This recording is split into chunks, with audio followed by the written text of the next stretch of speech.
I have two brief questions I'd like to ask, if I may.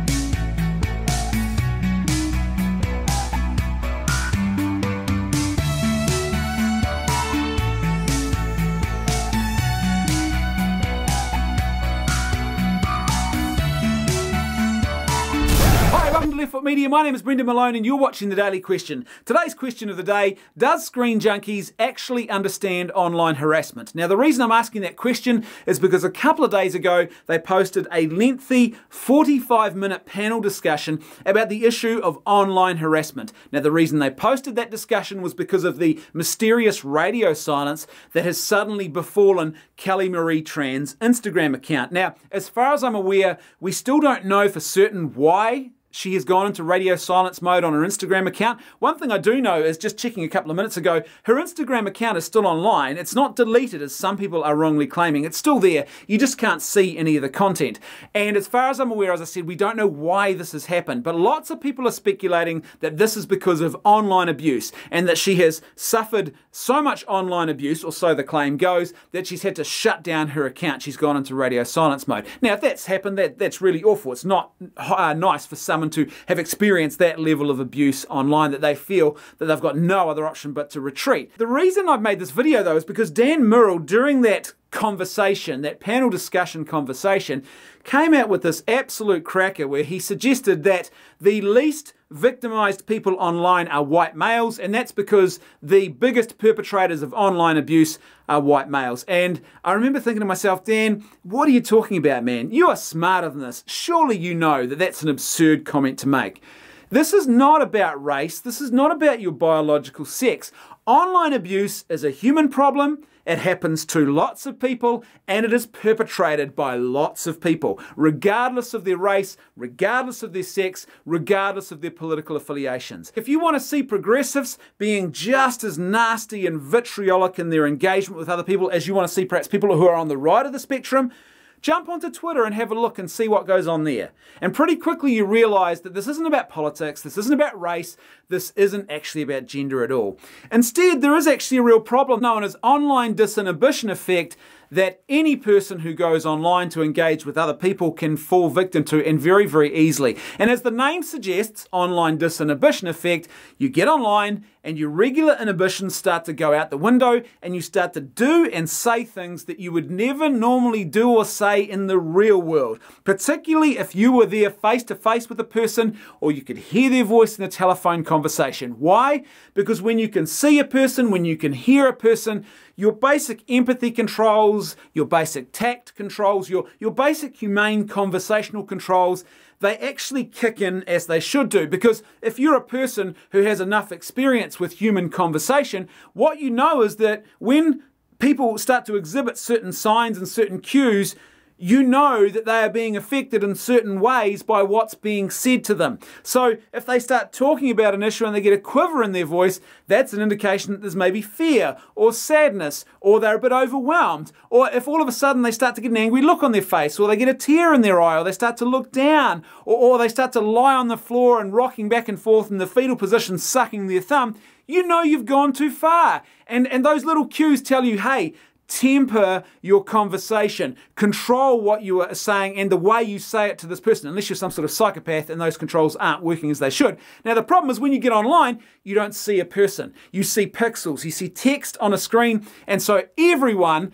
all of us, can very easily fall prey to the problem of online disinhibition effect. It's the psychological state where we go way too far and we say and do awful things to other people because our brains are not registering the fact that there is a living, breathing, flesh and blood human person on the other end of this engagement. We're not actually connecting in a way that we normally would, as if this conversation was taking place offline. So that's the problem. Basically, what you've got to do is you've got to keep reminding yourself as you are typing away on your keyboard, this is a real human being that I'm talking to. For me personally, when I'm online and engaging with people, there are 3 rules that I've adopted that I do my best. I strive to try and live by whenever I am in some sort of online engagement with another person. I don't always get it right. I'm not perfect at this by any means, but it's something that I found really, really helpful to help temper that temptation to fall prey to online disinhibition effect. And the 3 P's are these. First of all, pause before posting. stop and actually pause, and don't just go rushing headlong. Too many people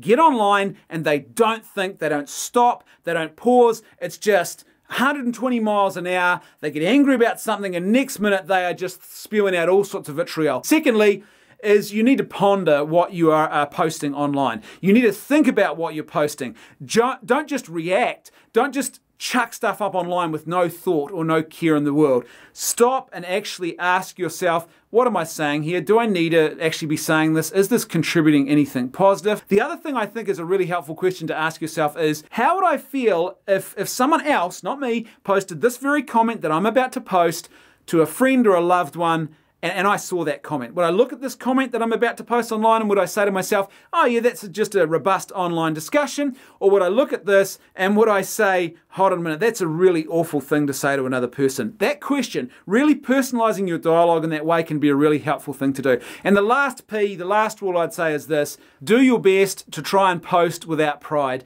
Pride is one of those human weaknesses that really gets in the way, particularly online and particularly on social media. There's a tendency for ego to just get right out of control. We can become very, very narcissistic online, and that includes in the way that we engage with other people. And it's a real big problem. So many people, it's about having to win. It's about having to prove a point. It's about trying to stand out from the rest of the crowd. You know, how can I post a tweet that really, really stands out? And when you get sort of stuck in that mentality, what normally happens is those basic humane conversational controls, they get sacrificed on the altar of pride, trying to actually be the loudest and most clapped, the most noticed voice in the pack, and that can be a real problem. Humility is absolutely essential if you're actually going to engage well and dialogue effectively with people online. So those are the 3 Ps. I don't always get them right. I still have my failings, but they've helped me a lot in not falling prey to the problem of online disinhibition effect.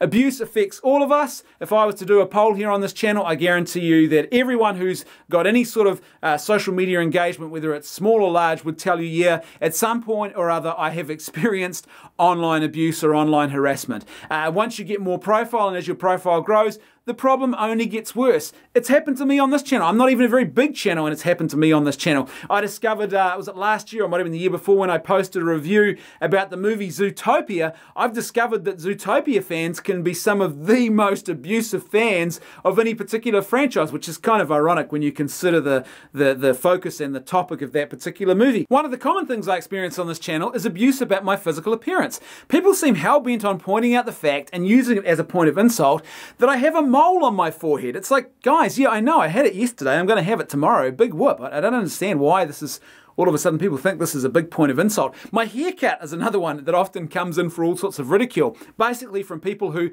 don't seem to be capable of listening and then responding with a rational argument. So all they do is just insult other people, right? There's no shortage of that kind of activity online.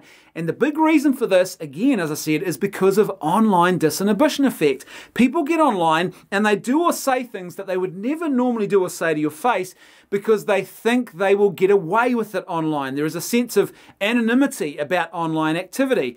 And if you don't figure that out, then what you're going to end up doing is doing what Dan Murrell does, which is you end up seeing the problem and you start providing the wrong diagnosis. You start providing what you think is a solution, in actual fact that isn't a solution. This isn't about race or gender or politics or any of that kind of stuff. This is about how internet technology, and particularly social media, how this impacts the human experience, and how this new technology can have an impact on us in ways that isn't good at all. In fact, that are very, very negative. And we need to be aware of that and come up with solutions. And I think this is about us as individuals, as in actual fact, how we limit and how we engage with people when we're online. So what are the boundaries that we're going to put in place? Because ultimately, you're an adult, or you're big enough and ugly enough to have your own social media account. You are big enough and ugly enough to actually start taking responsibility for your actions when you're online. This is about you and the decisions you make in regards to this particular technology. So stop trying to look for justifications about race and sex. And when you start doing that, the other thing that you'll tend to do is you will people tend to completely overlook your own online harassment that you engage in, because it's pretty easy to convince yourself, well, I'm in one of those protected groups where I'm in the victim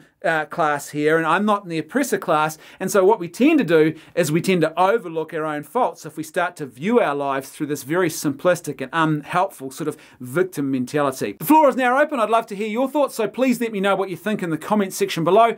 And if you like the content I'm creating and you'd like to see more of it, then please support me on Patreon for as little as $1 a month. That's right, I can hear my theme music too. I'll see you tomorrow on The Daily Question.